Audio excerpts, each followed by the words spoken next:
të ndalem pak tani tek rasti Balluku, për të cilën data 12 është edhe për afati i fundit për pjesën e imunitetit të zonjës Balluku.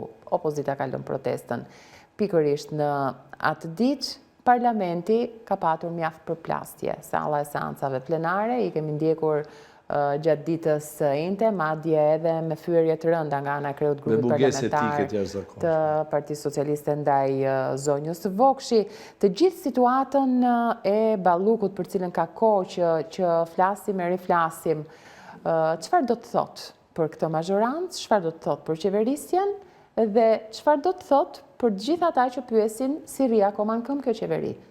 Rasti Balluku, reaksia Akshit. Kjo është i pyetje 1 milion, që si thonë, absolutisht e drejtë, jo vetëm nga ju, por nga gjithë opinioni publik. Janë 2 raste ekstremale.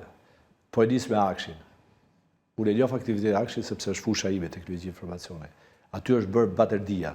Dhe sot që flasim, buxheti i Akshit duhet të jetë diku te 260 milion euro në vit. Që po të përkthehej me rrjetat që kemi, do ishte buxhet që shërbejnë në Amerikë në Shqipëri. Dhe çfarë ndodhi? Te Akshi u futet grupet kriminale të narkotrafikut, sepse e pa që norma interesit këtu, siç është certifikuar edhe nga hetimet e SPAK-ut, është më e lartë se sa të shesësh drogë. Atëherë nuk po shesim me kokainë, sepse ka kosto të rrisit e veta, po marrin tendrat. Kështu që aty ishte një grup i strukturë kriminal, i cili drejtohej nga Edi Rama, është e qartë. Ai ka qenë një aneks i qeverisë së Edi Ramës. Edhe sot e kësaj dite vazhdon të mbroj ish drejtuese dhe të mbroj si institucion, sepse është vetë pjesë e gjithë kësaj afere. Dhe ka të bëjë me të gjithë të dhënat tona, ka të bëjë me gjithë informacionin e klasifikuar të qytetarëve shqiptar, i cili është sot në durë të grupeve strukturore kriminale. Jemi komplet pa mbrojtur. Kjo rëndon më shumë situate sepse ne jemi vendantar i NATO-s dhe aspirant për në Bashkimin Evropian. Kështu që SPAK-u duhet i futet Akshit jo vetëm thjesht me akuza, por edhe me masa radikale ekstreme bazuar në kodin penal. E njëjta histori është edhe me zonën Balluku.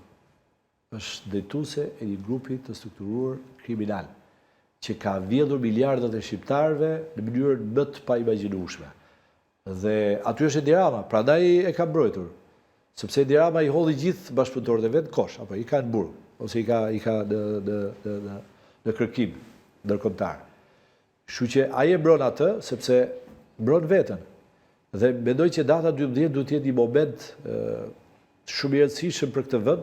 Opozita duhet marrë masa që atë ditë të mirët veshme i fjalë se ne jemi kobi qytetar evropian, apo jemi Republikë Bananesh në Afrikë. Ju çfarë pritshmërish keni për si e shihni fundin e të gjithës së po dëgjoja në media aty qytetar që ma kapi vesh, isha në makinë radio, thoshte që në qoftë se nuk i hiqet pra imuniteti, duhet konsideruar parlamenti si ndërtim pa leje, dhe siç i sheh Edi Rama ndërtimet pa leje, pa ligj, duhet rrafshuar edhe parlamenti.